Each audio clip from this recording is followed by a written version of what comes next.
同維港嘅喧鬧講聲再見。4段飛行嘅軌跡，帶我哋去到位於雪域高原嘅春日秘境。3000米高空嘅風有陣寒意，卻吹開咗桃花溝千年嘅燦爛。老樹嘅枝幹盤曲有力，粉白花瓣輕輕飄落，呢啲都係時光積落嚟嘅溫柔。桃花溝裏面嘅桃林，唔係刻意打理出嚟嘅精緻，而係自然生長嘅自在。花瓣黐喺山嶺邊，仿佛之間好似同呢片土地嘅春天撞咗個滿懷。雪山做背景，桃花做陪伴，一杯酥油茶嘅暖意，正好自戀高原嘅微涼。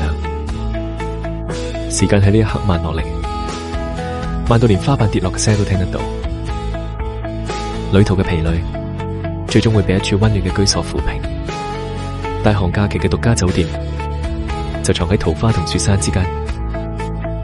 推開窗就見到成片村屋，關埋門就可以安睡到天光。春天好短，相逢有時。大寒假期，邀請你一齊赴一場雪域桃花嘅約會。唔好等呢份浪漫，只係留喺人哋嘅鏡頭裏面。